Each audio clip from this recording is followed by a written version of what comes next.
My grandfathers were tradesmen, one a lineman and the other a welder. One grandmother a court clerk and the other a homemaker. Both of my parents were teachers when I was growing up. My dad is a high school math teacher, and my mom taught middle and high school English and social studies. In one generation, my family moved from working class to middle class because of higher education. When I was born, seeing how education had contributed to my family's upward mobility, one set of my grandparents gave my parents a bit of money to start a college fund for me. It was a small amount to start, but my parents added to it year by year, and it grew over the course of 18 years. In elementary school, I could only see to 5th grade. What comes after 5th grade? Middle school. And what comes after middle school? High school. And what comes after high school? College, my parents would say. College was the clear, obvious, non-negotiable next step.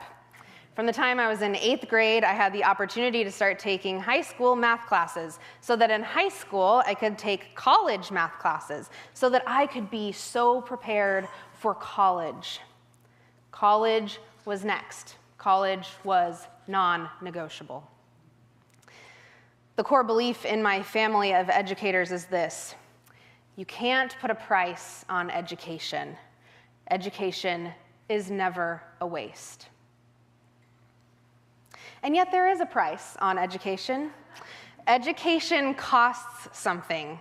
It costs the community money to pay teachers' salaries, to buy textbooks, to pay coaches for sports, to build schools, to keep schools clean, to maintain those buildings, to remove asbestos, to cover or remove lead paint, to secure those buildings, those children from people who would do harm.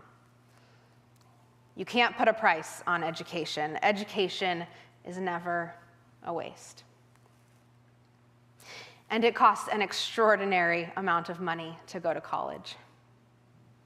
I was able to go to college because my grandparents had encouraged my parents to save and did the legwork of starting a fund for me. Because my parents were middle class and had access to financial planners.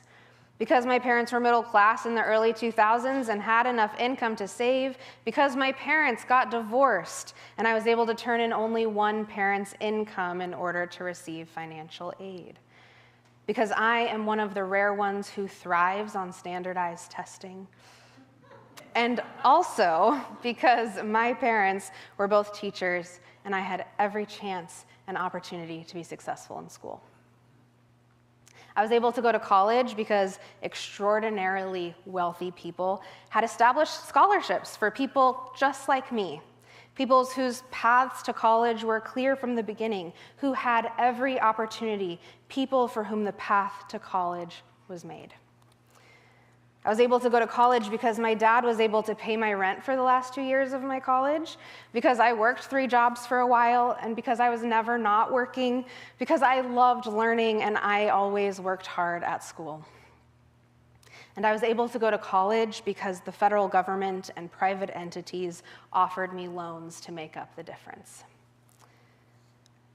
I was given so many extravagant gifts far before I even could have proved my worthiness to them. The king in our story for today is generous in his giving too, in his loaning out of money. We learn that he has loaned out 10,000 talents to one of his slaves. 10,000 talents is an extraordinary amount of money. 10,000, the number 10,000, is the largest conceivable number at the time in this place. And talents are the unit with the largest value. Estimates vary from different sources, but it would take somewhere between 150 to 200,000 years of wage labor to earn that much money. Just to earn it. One estimate is that 10,000 talents would be something like $3.5 billion in our day. The questions that arise for me when I learn this are plenty. What was this king thinking? loaning this slave, this entry-level employee, $3.5 billion. He knows the wages he makes. Where did he think he was going to get the money to repay him?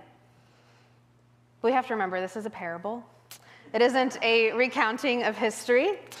Instead, parables are supposed to reveal something that is true about the day or about humanity, about the way that we are, and about the way that God is. So let's outline the basics of the parable. A very powerful, wealthy person has loaned someone living paycheck to paycheck an audacious, extravagant, generous, highly valuable amount of money. And when he returns on the reckoning day, unable to pay it, the powerful, wealthy person forgives the loan after the man begs and pleads with him for more time to try to pay the loan back. A loan worth something like 200,000 years of wages turned into a grant. Debt forgiven.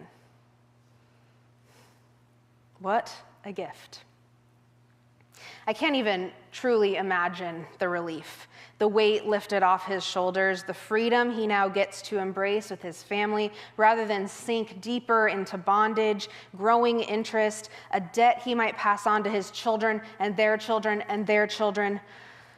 Relief, relief, relief. So as he turns to leave out the king's court, he sees a buddy, a fellow slave who owes him 100 denarii. 1 day's wages. He sees him and seizes him by the throat and demands he pay up.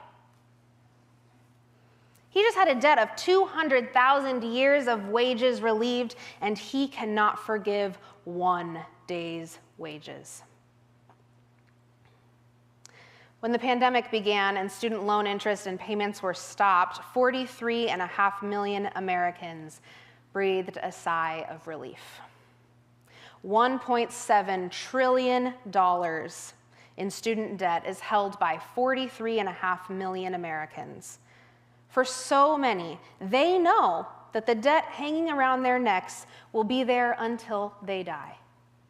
It might as well be 200,000 years of wages, whatever it amounts to. It will be around their necks for most, if not all, of their working years, and perhaps even into retirement. For so many, like myself, student debt is not the only debt they owe, and trying to pay one debt leads to finding other ways to indebt ourselves, digging a deeper and deeper hole that seems impossible to get out of. Wages never rise, and our debts are never forgiven. When student loan debt forgiveness was first on the table, I know you heard, as I did, the prevailing narrative being, I paid my debts. I worked my way through school. Why shouldn't you have to pay? We have heard of predatory lending and fraudulent universities. We've heard about stagnant wages and people getting married later and later, not able to buy homes while we wait for the housing market to crash and drown to pay skyrocketing rent. The families, the singles, the households in our communities are drowning, waiting in line to face their debtors on reckoning day with far more years of wages due than they even have working years. Who will we be? I am paying my debts. I worked my way through school. I got scholarships for academics. I could tell myself that I have less student debt than the average borrower because I worked harder. But that is not the whole truth. I was able to go to school and not drown in student debt because so many people who did and did not know me decided to be generous with me. Decided to be generous with the next generation of students. I was able to go to school because of a grace working in the lives of so many people.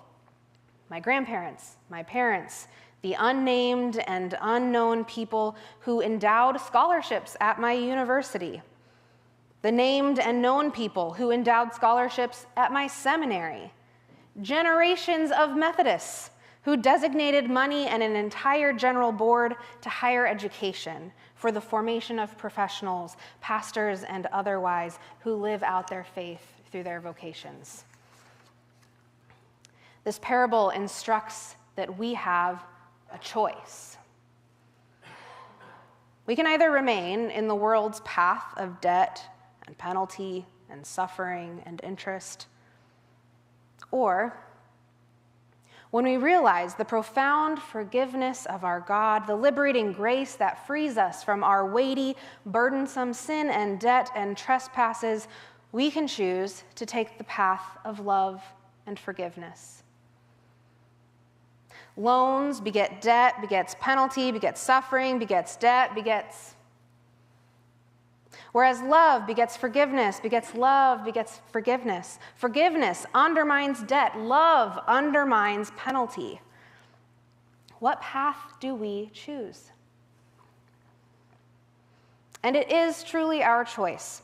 Our Methodist theological framework is clear. We have free will. And God, because of their love, does not control our choice. God does not coerce our choices. God has freely given us themselves. Ongoing, abundant love and forgiveness. And it is our choice to either respond to that love and forgiveness with more love and forgiveness for one another, or to seize the necks of our peers, to those who owe us, and choose the path of loans and debt and demands and penalties and suffering. And whatever we choose, God will allow. God will grieve our choice, but God will respect our choice and allow us to follow that path to where it leads: death, brokenness, war, more suffering. I hope, truly, that each one of us can name some evidence of God's grace having worked in our lives. And if you're having a hard time doing that, I would love to talk with you about that. I hope each one of us can see God's overwhelmingly generous grace in things like a friend you prayed for, a meal paid, a gift that was just perfect for exactly who you are, a well-timed hug, a deep belly laugh, in God with us in bread and juice, in waterfalls or in rainforests, in foreign countries, in communities that have held us in our grief, in prayers prayed for us without our knowledge, in the ancestors of this place who sacrificed so that we could gather in this warm building on a cool morning, those who went without extravagance so that we could live stream hope into homes around our parish and across the country. As those who have benefited from the generous mercy of God, we are called to extend generous mercy to others. I hope that we can see that love is never a waste, that you can't put a price on forgiveness. The vow we focus on today from our baptismal vows is not a vow that the one being baptized makes, but instead is a vow from the church, from the community. This is the vow that the community makes to the one being baptized. We will surround these persons with a community of love and forgiveness. When we do this, when we surround persons with a community of love and forgiveness, we do not necessarily expect it in return, but we give with generosity, with abandon, with grace, so that they will extend generous mercy to others. Because remember, we are not following the path of loans and debt and penalty and suffering and payback. If we give, expecting to receive repayment in full, we have gotten off of the path of love and forgiveness. We can do this. We can give with abandon. We can give with love, forgive debts, turn loans into grants when we realize all that we have received from God already, from the communities who have loved and given to us without expectation of repayment, that none of it is actually ours. We do this because it makes a better world for us all. Our legacy will be love, a better world, peace, and a community of love and forgiveness that only begets more love and more forgiveness. In a time of war and rumors of war, in a time of plague and death, of debt and hopelessness, the antidote is love. The antidote is forgiveness.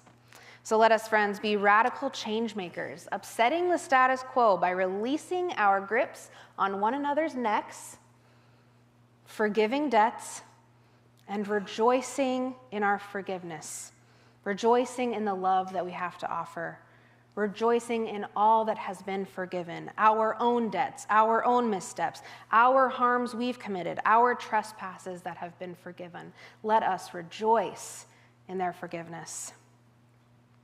So, friends, I ask you, do you vow to surround one another and those not here among us who will join us soon? Do you vow to surround these persons with a community of love and forgiveness? If so, say, I do. Amen. Thank you.